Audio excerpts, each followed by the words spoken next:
Welcome back to Strictly Money. We continue our analysis of the recently unveiled federal budget, but this time with a focus on seniors. After all, seniors have been the hardest hit by the COVID pandemic. And with the rising cost of goods and little ability to compensate for that through higher income, their financial vulnerability is a growing concern for many, including my next guest. Laura Tamblyn Watts is CEO of CanAge, and she joins me now. Laura, great to have you back. Good morning. Laura, accessibility was a big priority for you when you were looking at this budget. Can you explain what you mean by that? And did the government deliver? It did some things, but it didn't certainly go as far as it could.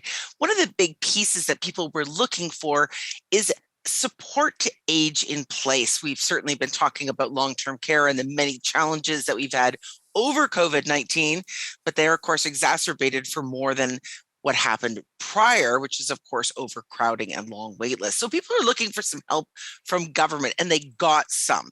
So they have increased some tax benefits that allow people to age in place, $20,000 now. That's a doubling of accessibility tax credits. So that means if you need to put a ramp in or adjust your house in some way, you got some extra money to do that. You will also have some additional money, $7,500 if you're living in a multi-generational house, to help include accessibility proportions to age in place. So a little bit here, not really enough to go all the way though. Yeah, I was really shocked to read, Laura, that more than 400,000 Canadians have unmet home care needs. So they're relying heavily on hospitals. Where do we improve from this? We are having such a backlog when it comes to things like home care.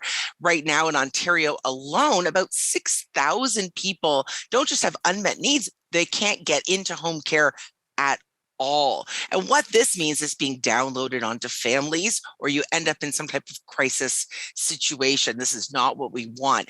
This government did not really address this except for the lightest amount. They said they're going to appoint a panel to study how we can do better on aging at home. Now, this goes on top of its throne speech, which did commit to creating some additional funding to help with supports on home care. It's a bit nebulous, however, in this budget. Yeah, what would you have liked to have seen? We need a national strategy that looks at aging in place. Yeah. And we don't even have a national strategy on aging, let alone one on aging in place. And this is one of the biggest mega trends across the country. And it seems like we're winging it province to province. Yeah. Speaking of provinces, how do you think the provinces are faring in supporting seniors? Because I guess, healthcare does kind of fall under their jurisdiction. Are you seeing some headway there? Bits and pieces only. What we're seeing, depending on which province you're in, is whether it's longer term thinking or politically motivated. Certainly in Ontario, we've got an election coming up. So there are all kinds of goodies that are folding out. But we have seen rushed legislation in Ontario. In BC, we're starting to see a bit more of thinking around seniors, but nothing really in their budget. Newfoundland just released their budget, and they've done a better job thinking about rural seniors. Again, what we're seeing is a patchwork approach and not really any kind of concrete thinking.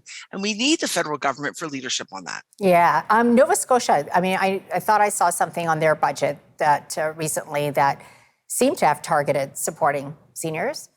Nova Scotia and Manitoba have both really focused on it, and that's got some leadership in government around seniors issues.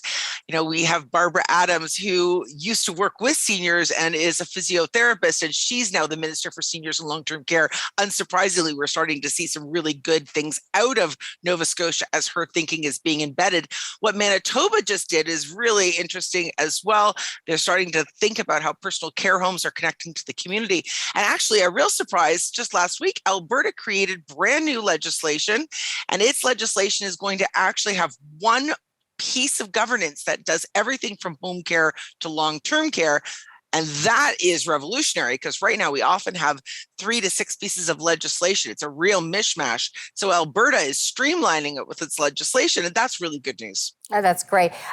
We only have about 20 seconds to the break. One thing that seniors are telling you that they're concerned about. affordability, with the Yes. cost of living going up, inflation rising, and they don't have much money to begin with. Often they're trying to make it stretch further, and that's a dim view for the next 5 years for them.